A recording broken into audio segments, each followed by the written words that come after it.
Hello guys. तो guys आज की इस वाली वीडियो में हम लोग सोलो लेवलिंग के सीजन 3 के एपिसोड 7 को एक्सप्लेन करने जा रहे हैं। तो प्रीवियस वीडियो की आखिर में हम लोगों ने देखा था कि जो जिन्वू की मेमोरीज होती है वो ख़त्म हो जाती है। तो अब वीडियो को इससे आगे शुरू करते हैं। अगले चैप्टर की शुरुआत में हम लोग देखते हैं कि जो आर्किटेक्ट होता है वो चाहे इनको बोलता है ये काफ़ी अमेजिंग है और तुम्हें नहीं लगता कि तुम्हें थोड़ा और ट्राई करना चाहिए मेरे डिज़ाइन को ब्रेक फ्री करने के लिए। लेकिन अभी चाहे इन अपनी शॉर्ट डांस टेक्निक का यूज़ करती है और उस पर अटैक कर देती है, लेकिन उस अटैक को आर्किटेक्ट अपने वेपन से ब्लॉक कर देता है। इवन उसके एक हार्ट को इंजर तक कर देता है और बड़े चौड़ में चाहे इनको बोलता है क्या तुम बस इतना ही जानती थी, अब कोई भी डेविएशन नहीं होने वाली और तुम ह्यूमंस कभी भी फेल नहीं होते हो डिसअपॉइंट कराने में। और जो सिस्टम मैंने बिल्ड किया है वो किसी भी आउटकम में रिस्पॉन्ड प्रिडिक्ट कर सकता है और जो तुम्हारी ये अटैक्स है वो मेरे क्रिएशन का कुछ भी नहीं बिगाड़ सकते। और मेरे को ऐसा लगता है कि तुम इससे ज़्यादा कुछ भी नहीं कर सकते। लेकिन तभी साइड से आर्किटेक्ट पे फायर अटैक आता है और ये काम होता है जोंग का और वो बोलता है हमें संग जिन्वू को उठाना होगा और यही हमारे पास आखिरी रास्ता है। और फिर चाहे इन तेजी से जिन्वू की तरफ आगे बढ़ती है, लेकिन तभी आर्किटेक्ट उस पर अटैक कर देता है। बट इस अटैक को चाहे इन डॉज कर लेती है, लेकिन तभी अचानक से आर्किटेक्ट कुछ ऐसा देखता है जिसको देखकर वो सरप्राइज हो जाता है, क्योंकि उधर होता है एक शैडो जो कि जिन्वू का होता है। और फिर आर्किटेक्ट उसे बोलता है कि जो इस रूम का रूल है वो इन चीज़ों को अलाउड नहीं करता और ये विदाउट ए डाउट एक शैडो जो कि किंग ने तुम में इम्प्लांट करी है। और तुम लोग मेरे को ये बताओ कि तुम सभी ने इस जगह को कैसे ढूंढा और तुम्हारा क्या रिश्ता है किंग के साथ। तो चाहे इन घायल होते हुए भी उसे जवाब देती है हम लोग उसके दोस्त हैं और हम अपने दोस्त को यहाँ से रेस्क्यू करने के लिए आए हैं। जो सुनकर आर्किटेक्ट भी लाइक तो ये किंग का काम नहीं है, चलो ठीक है मैं तुम्हें एक चांस देता हूँ। आज जो ग्रेट मोनार्क है वो इस दुनिया में आएंगे और मैं तुम्हें वो ग्लोरियस इवेंट विटनेस करने का चांस दूंगा, लेकिन इसके बदले जो तुम्हारे सभी दोस्त हैं वो मारे जाएंगे। बट तभी साइड से एक आवाज आती है मेरे होते हुए नहीं, और फिर आर्किटेक्ट पीछे की तरफ देखता है और उसके मुंह पे एक जोरदार पंच आता है जो काम होता है जिन्वू का। और वो उसे कहता है तुमने मेरी बॉडी के साथ क्या किया था। और जिन्वू को देखने के बाद ना उधर जितने भी हंटर्स होते हैं वो सभी लोग राहत की सांस लेते हैं। और अभी ना जिन्वू ने आर्किटेक्ट के मुंह पे अपना पैर रखा हुआ है और आर्किटेक्ट चिल्लाते हुए उसे कह रहा होता है देख के ऐसा लग रहा है कि तुम किंग नहीं हो, लेकिन ऐसा क्यों, तुम यहाँ पर क्या कर रहे हो उसके बजाय, और तुम ब्लैक हार्ट के साथ अपनी कॉन्शियसनेस को कैसे बनाए रख पा रहे हो। और ब्लैक हार्ट के बारे में सुनकर ना जिन्वू समझ जाता है कि जो क्रेजी अमाउंट में जो माना उसके अंदर बह रहा है फ्लो हो रहा है वो इस ब्लैक हार्ट की वजह से हो पा रहा है। और उस ब्लैक हार्ट की वजह से बंदे को मिलता है 1 लाख माना। और फिर जब जिन्वू आर्किटेक्ट का रिएक्शन देखता है ना तो उसका दिमाग में 2 चीज़ चलती है। पहला तो जो ब्लैक हार्ट है वो उसकी चालों का कोई हिस्सा नहीं है, और दूसरी चीज़ जो आर्किटेक्ट का मकसद था वो उसकी पावर्स को और जब बढ़ाना बिल्कुल भी नहीं है। और अब जिन्वू आर्किटेक्ट को बोलता है तुमने कहा था कि तुम मेरे को एज अ प्लेयर चूज करने के अगेंस्ट थे, और एग्जैक्टली ये प्लेयर होता क्या है और तुम मुझसे क्या कराना चाहते थे। लेकिन अगले पल जो आर्किटेक्ट होता है वो पागल हो जाता है, वो चिल्लाते हुए कहता है सरो मोनार्क तुम ऐसा कैसे कर सकते हो, तुम्हें क्या लगता है कि जो दूसरे मोनार्क है वो तुम्हें जाने देंगे ऐसे ही। लेकिन फिर जिन्वू अपने वेपन्स को उसकी तरफ पॉइंट कर देता है और बोलता है मेरे सवालों को जवाब दो। लेकिन फिर आर्किटेक्ट बोलता है तुम अनप्रेडिक्टेबल हो और मैं समझ पा रहा हूँ कि क्यों शैडो मोनार्क ने तुम्हें चूज किया है। और उसके बाद जो भी आर्किटेक्ट के सभी स्टैचूज होते हैं वो जिंदा हो जाते हैं और जो हंटर्स होते हैं उनकी तरफ आगे बढ़ते हैं। और फिर आर्किटेक्ट उन्हें कहता है अगर मैं मर गया लेकिन फिर भी जो मेरी पपिट्स है वो रुकने वाली नहीं है। और फिर जिन्वू से बोलता है क्या होगा अगर मैं तुम्हें मार दिया और तुम्हारे सभी पपिट्स को डिफीट कर दिया तो। और फिर आर्किटेक्ट चिल्लाते हुए कहता है मैं इस सिस्टम का आर्किटेक्ट हूँ और अगर तुमने मेरे को मार दिया तो। और तभी ना जिन्वू उसकी बात को कंटिन्यू करता है मैं दोबारा ई रैंक हंटर में बदल जाऊंगा। ये बात मैंने भी सोची थी, लेकिन जो एग्जिस्टिंग सिस्टम है वो बर्बाद नहीं होने वाला अगर जो उसका क्रिएटर है वो वैनिश हो गया तो। और इसके बाद हम लोग देखते हैं कि जो जिन्वू है उसने आर्किटेक्ट के सिस्टम को ही हैंग कर दिया। अगर दूसरे शब्दों में कहा जाए तो उसने आर्किटेक्ट के सिस्टम को ही सॉल्व कर लिया, क्योंकि उसके सिस्टम में काफ़ी ज़्यादा फ्लोस थे। और आखिर में बंदा म्यूटिलेशन स्किल का यूज़ करता है और फाइनली आर्किटेक्ट को हरा देता है।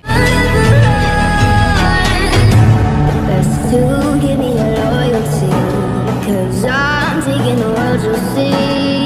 They'll be calling me उसके बाद सीन चेंज होता है और हम लोग देखते हैं डंजन के बाहर का सीन, जहाँ से फाइनली अब हंटर्स गिल्ड के लोग बाहर निकलते हैं। बट इस पॉइंट पे ना वो लोग काफ़ी ज़्यादा इंजर्ड हो रखे थे, जो देखकर करेज गिल्ड वालों की जरूर फट जाती है। बिकॉज वही लोग थे जो जिनको कह रहे थे कि हम लोग डंजन के अंदर जाएंगे, और वो समझ जाते कि अगर वो लोग डंजन के अंदर जाते तो उनके साथ क्या होता। और आखिर में जिन्वो भी गेट से बाहर निकलता है और इस वक्त ना वो भी काफ़ी इंजर्ड हो रखा था, लेकिन वो अपने मन में सोचता है शायद जो रियल आर्किटेक्ट है वो कहीं और है और मेरे को अपने कुछ सवालों के जवाब मिले, बट सभी नहीं। और शायद मैंने उसके साथ इतनी बातचीत भी नहीं करी जो वो मेरे को सब बता देता। और अभी बंदे के दिमाग में ये चीज़ भी चल रही होती है कि आज जितने भी लोग रेड में मरे हैं वो सब उसी की गलती है। बट वो लास्ट में मिस्टर वो को शुक्रिया कहता है, क्योंकि उन्हीं की वजह से वो आज सर्वाइव कर पाया और इस रेड के अंदर ना 20 लोग मारे गए। और जब जिन्वो वहाँ से जा रहा होता है तभी साइड से मिस चाओ से कहते हैं, जिन्वो क्या तुम ठीक हो? और जिन्वो कुछ बोले से ही उससे पहले वो बेहोश हो जाता है। उसके बाद सीन चेंज होता है और हम लोग जापान का सीन देखते हैं, जहाँ पे गाड़ियों से भर के माना क्रिस्टल गेट के आसपास डाला जा रहा था। और उधर यूरी भी होता है और बोलता है 2 लाख टन माना, ये काफ़ी होगा मैजिक सर्कल क्रिएट करने के लिए। और एक बार मैंने गेट के आसपास अपना मैजिक बैरियर क्रिएट कर दिया। उसके बाद जो बैरियर है वो अपने सराउंडिंग से माना क्रिस्टल के माना को ऑब्जर्व करेगा एंड एक पॉइंट ऐसा आएगा जब मेरा बैरियर सेल्फ सफिशिएंट हो जाएगा। लेकिन अचानक से यूरी को कुछ फील होता है और वो किसी तरफ देखता है और चिल्लाते हुए कहता है, कौन है उधर, सामने आओ। और फिर यूरी एक बिल्डिंग की तरफ देखता है, जो देखकर एसोसिएशन का बंदा उन्हें कहता है, सर किसी इंसान के अंदर इतना दम होगा कि वो सड़कों पे घूमेगा जब कल डंजन ब्रेक होने वाला है। तो यूरी हंसते हुए कहता है, मैंने कब बोला कि वो कोई इंसान है? और जिस इंसान को उसने सेंस किया था ना वो और कोई नहीं जिन्वो का डैड था, जो कि बोलता है नाउ इट्स फाइनली बिगन। और यहाँ पे वो किस चीज़ की शुरुआत के बारे में बात कर रहा है वो हमें नहीं बताया गया है, लेकिन जिन्वो का डैड यही बोलता है कि जो सभी चीज़ें है वो उनके प्लान के अकॉर्डिंग चल रही है और जो ट्रेजेडी है वो जल्दी यहाँ पर होने वाली है। इसके बाद फाइनली अब हम लोग देखते हैं कि जो उधर जापान के सभी लोग होते हैं, जो सभी मिलिट्री होती है वो रेडी हो जाती है बीस्ट और सभी से लड़ने के लिए। एंड फाइनली अब वो पॉइंट आ जाता है जब डंजन ब्रेक होता है, लेकिन तभी सीन चेंज होता है और हम लोग देखते हैं कि जिन्वो की आंखें खुल चुकी है एंड वो खुद को हॉस्पिटल में पाता है। और तभी ना उधर जिनो भी आ जाता है और जैसे ही वो जिन्वो को देखता है वो काफी इमोशनल हो जाता है और बोलता है, सर आप फाइनली उठ गए, मेरे को लगा कि आप मर गए थे और मैंने सोचा नहीं था कि आप 3 दिन तक सोते रहोगे। और ये सुनकर ना जिन्वो भी चौंक जाता है, बट फिर वो उस समय को याद करता है जब आर्किटेक्ट ने उसे वो वॉर दिखाई थी और अभी तक वो उस वॉर को अपने दिमाग से नहीं हटा पाया। लेकिन तभी अचानक से उसे कुछ और चीज भी याद आती है और वो बोलता है, जिनो मेरे को अपडेट दो। और जिनो भी लाइक, अरे किस चीज के अपडेट दूं मैं आपको? जिनो फिर बोलता है उस एसरेंग गेट के बारे में जो कि जापान में अपेयर हुआ था। और ये सुनकर जिनो निराश हो जाता है और उसकी निराशा से तुम लोग समझ सकते हो कि जापान के अंदर क्या हुआ होगा। और फिर हम लोग पास्ट का सीन देखते हैं जहाँ पे जापान के एसरेंग डंजन के अंदर से निकलते हैं काफी सारे जाइंट्स। लेकिन इससे ना यूरी को कुछ भी फर्क नहीं पड़ता, उसे लगता है ये तो मेरे बाएं हाथ का खेल है। एंड देन वो अपने आसपास से माना को गैदर करता है एंड देन उधर एक बैरियर को क्रिएट कर देता है। और जो जाइंट्स होते हैं ना वो उसके बैरियर को ब्रेक करने की कोशिश करते हैं। और फिर यूरी बड़े चौड़ में कहता है, एक बीस्ट जो कि कॉमनली एरेंग डंजन के अंदर पाए जाते हैं। और ये बात किसने सोची थी? और तुम्हें क्या लगता है कि क्या तुम मेरे मैजिक को ब्रेक कर सकते हो? लेकिन तभी उधर एक और जाइंट आता है जो कि अपने जाइंट्स को पेलता है एंड देन इस चीज को देखकर ना यूरी की फट जाती है। और सबसे पहले अब वो यूरी के बैरियर को ब्रेक करता है और अभी ना यूरी का ओवर कॉन्फिडेंस उसे मरवाने वाला है। और उसके बाद हम लोग प्रेजेंट में आते हैं जहाँ पर जिनो आखिरी में जिनो को ये बोलता है कि जो ये रेड है वो एक फेलियर थी। और इसके बाद सीन चेंज होता है और हम लोग देखते हैं जिनो के डैड को जो कि सो रखे होते हैं और अभी उनकी आंखें खुलती है। और फिर जिनो के डैड के सामने उसका ड्राइवर भी होता है और जिनो के डैड उसे बोलते हैं, मेरी शायद फिर से आंखें लग गई और मैं कब से सो रखा था। तो वो जवाब देते हैं 23 आवर्स 46 मिनट्स। और आपने मेरे को सीधे ऑर्डर दे रखे कि अगर आप 24 आवर्स के अंदर नहीं जागते हो तो मैं आपको हॉस्पिटल ले जाऊँ, और इसलिए मैंने केवल अभी कार को ही रेडी करा हुआ है। और फिर जो जिनो के डैड का ड्राइवर होता है वो उन्हें 2 चीज़ों के बारे में बताता है। पहली चीज़ वो उन्हें एक पेशेंट की प्रोफाइल देता है जो कि अभी रिसेंटली इंटरनल स्लम्बर से क्योर हुई है, जो कि और कोई नहीं जिन्वो की मॉम होती है। और अभी जिनो के डैड अपने मन में सोच रहे होते हैं कि क्या जो जिन्वो की मॉम है उनके पास पावर है इस बीमारी को क्योर करने की। और फिर वो अपने ड्राइवर को बोलता है दूसरी न्यूज़ क्या है, तो उसका ड्राइवर जवाब देता है आपसे मिलने कोई आया है, जो कि और कोई नहीं जिन्हों की बड़ी बहन होती है। और वो अपने डैड को बोलती है आप ये बात कब से जानते हो। उसके बाद सीन चेंज होता है और हम लोग देखते हैं यूरी को, जिसको जायंट गिराता है और सीधे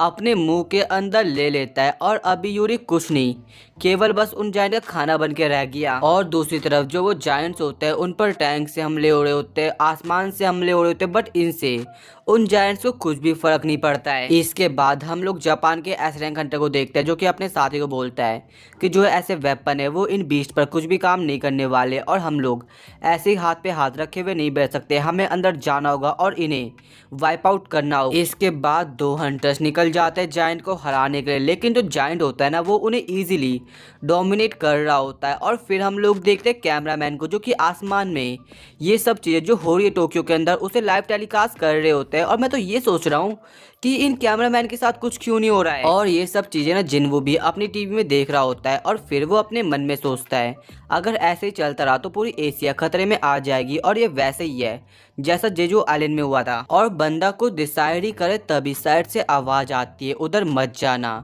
और ये बात ना जिना ने उसे कही होती है। और फिर जिन्वो उसे बोलता है तुम्हारे कहने का क्या मतलब है, तो जिना जवाब देती है मैं जानती हूँ कि तुम उधर जाने वाले हो। और अभी जैसे जिना गेट का दरवाज़ा बंद करती है वैसे ही जिन्वो भी अपनी जगह से खड़ा होता है और उसे बोलता है मैं नहीं जाने वाला, मेरे को लगता है कि मैंने कुछ ज़्यादा ही काम कर लिया और अभी मेरा प्लान है एक लंबी छुट्टियाँ लेने का। और जाते जाते जिन्वो जिना के सिर पे हाथ रखता है और बोलता है चिंता मत करो। और इसके बाद वो पार्क में अकेले बैठ जाता है और बेरू को बुलाता है। और फिर बेरू जिन्वो कहता है यस माय लॉर्ड बोलिए आपका क्या काम है। और फिर जिन्वो बेरू से अपनी बहन के बारे में पूछता है, तो बेरू बताता है कि वो सोने के अलावा और कुछ नहीं करती है। और अभी जिन्वो जानता है कि जो उसकी बहन है वो ट्रॉमाटाइज है और 4 सालों के अंदर उसने कभी भी उसे रेड में जाने से नहीं रोका, और अभी वो ये काम कर रही है। और जब जिन्वो वहाँ से जा रहा होता है ना तो उसके दिमाग में ये चल रहा होता है कि अभी उसे क्या करना चाहिए। और तभी जिन्वो के सामने एक गाड़ी आ जाती है अचानक से, एंड देन सीन चेंज होता है। और अभी जिन्वो कहीं बैठा हुआ होता है और बोलता है आपको मुझसे क्या काम है चेयरमैन यो।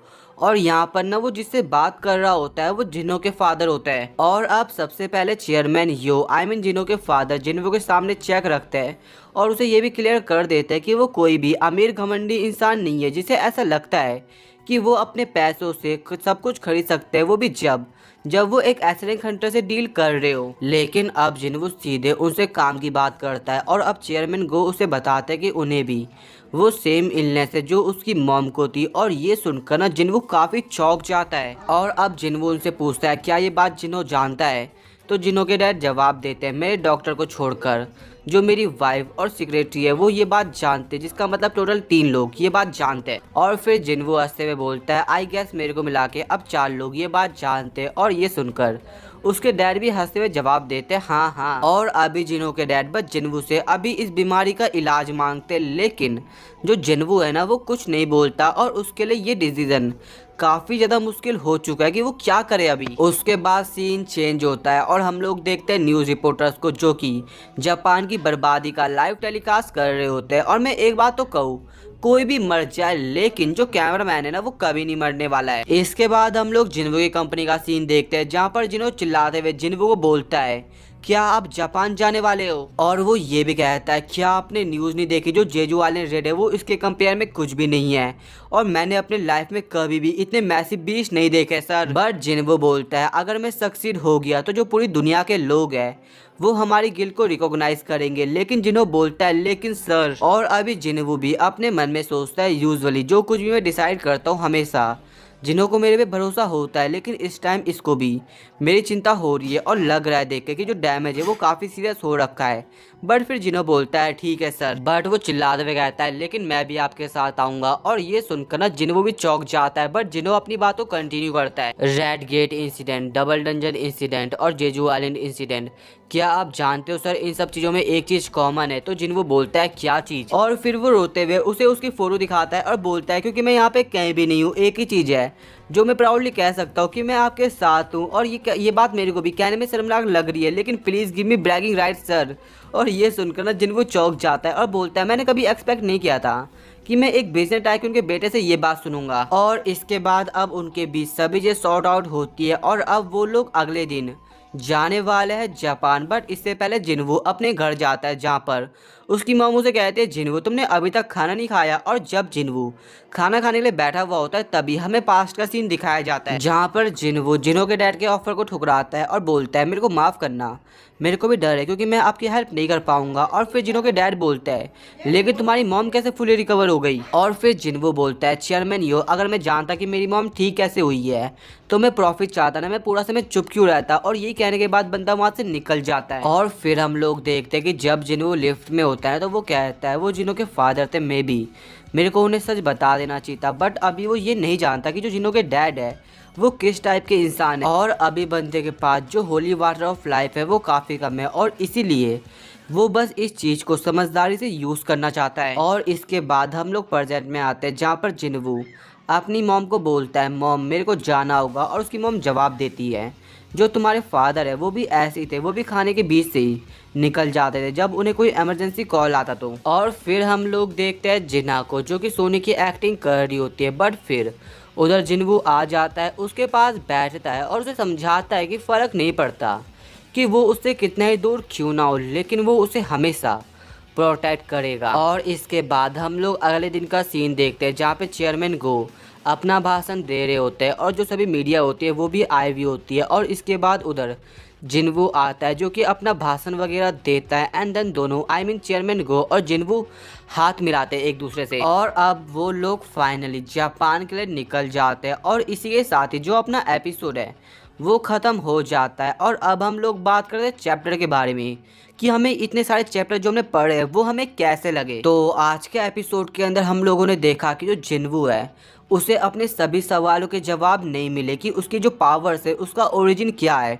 और दूसरी तरफ जो जापान है वो काफ़ी खतरे में पड़ चुकी है बिकॉज जिस हंटर को उन्होंने हायर करा था वो पहले ही पेला जा चुका है। और अब जो जापान है वो क्या करेगी, क्या जो संग जिनवू है वो जापान को बचा पाएगा या नहीं।